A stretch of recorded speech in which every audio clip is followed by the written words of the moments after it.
This week on Theorizing YouTube with Alyssa, we will be exploring what media grammar is with the help of para-proxemics and parasocial impressions. Hey everyone, so before we jump into what YouTube grammar is, let's do a quick recap of what we learned last video. So last time I talked about media friends and the parasocial relationship between the media friend and the viewer. So media friend is someone of great popularity on a medium who you feel a familiarity towards.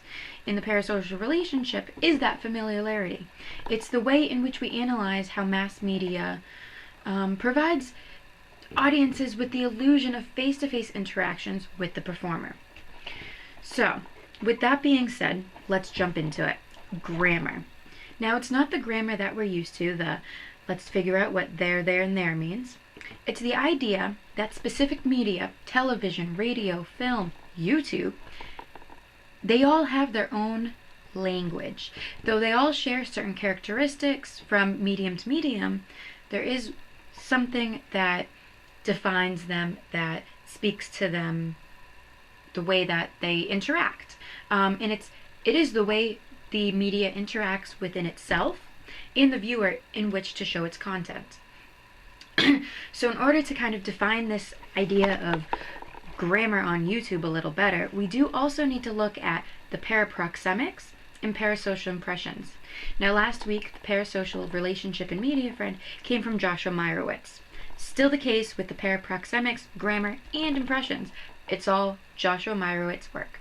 Para-proxemics, what is that? Proxemics is how close you are to a person, the proximity that you are with that person. No exception here, but the para goes back to that kind of parasocial relationship of idea. It's the perception and use of space within the media or within a medium. Parasocial impressions is the same thing, that goes right back to that parasocial relationship aspect. But with this idea from Erving Goffman, with the impressions, it's the front versus the back. So it's the way the characters are being portrayed to us, and portrayed, if there was two of us here, how our relationship looks to the viewer, and how my relationship looks to you. So with that being said, we're going to use Hannah Hart again, and she's the perfect example of what all of this stuff is. She is a media friend. She exemplifies that parasocial relationship, and she has two channels, My Harto and Your Harto. My Harto is where she does all the My Drunk Kitchens. Your Harto offers a little different type of video, where it's got that more home video-esque feel about it. So let's jump into it. Hannah Hart with para-proxemics and parasocial impressions. Whoop whoop. This episode's gonna get quirky. Can't believe I've never made that joke before. Give us one moment. Give me one moment. In this scene, you see her so close to the screen that she's actually blurry and she's not even fully in the screen. Then she jumps back to behind the table, to being back in front of the screen, and then back behind before cutting out into her My Drunk Kitchen intro. In this part of her video, she uses what we call a jump clip, where she jumps from side to side and the editing is very choppy. In this scene, she has approached the camera, something very different that if you were watching a Food Network show, you would not get. Instead, you would get a close-up of the food from the camera angle rather than her coming to the camera. Throughout all her My Drunk Kitchen videos, the camera stays stationary on a tripod. She has no one manning the cameras. It is at this point she takes the camera herself and points it at her dog, and it's the only time that the camera moves from where it is stationed. In the end of the video, she once again comes to the camera. She's so close and so out of focus that it's almost like you are drunk with her, watching her, standing in front of her as she talks to you about what she's just made.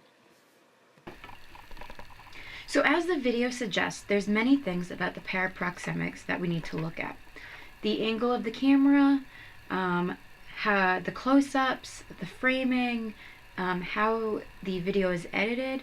A lot of videos on YouTube have this amateuristic feel about them. They're very choppy. There's not a lot of production that goes into them. It's, in Hannah's case anyways, she's the only, it's a one-woman show. She's doing the videos and she's editing them, she's uploading them. So it's all of her work, from the filming to the editing to the finished product, which is really interesting dynamic, especially for YouTube. Now, this isn't something that we see on YouTube for every single person. There are a few other things, but the general feel around YouTube is this amateur videography. Para Impressions takes the concept of the parasocial relationship, how that person is being portrayed. So by doing what she was doing, one, she's drinking, having those really choppy clips, having her come up really close to the camera and being blurry, it makes you feel like you're there with her. It's giving you that relationship. It makes you feel like maybe you're a little drunk. Who knows? She's maintaining that media friend status because she does feel like one of us. So also with the parasocial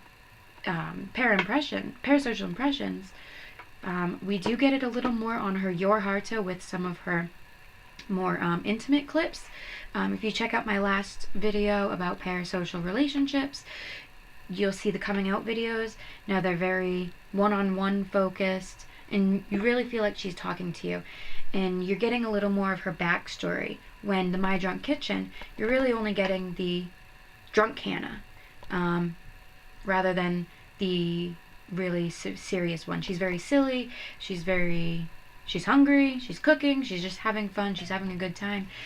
And in a way, she's putting on a front, and that doesn't take away from who she is, but there is still an aspect about her that we don't really know a lot about, and that's where the parasocial impressions comes from, and it's how we can relate to her more. Your Harto, check it out. You've got some really deep things on there, but then you do have some of the other funny stuff. She's got a good twerk video tutorial, and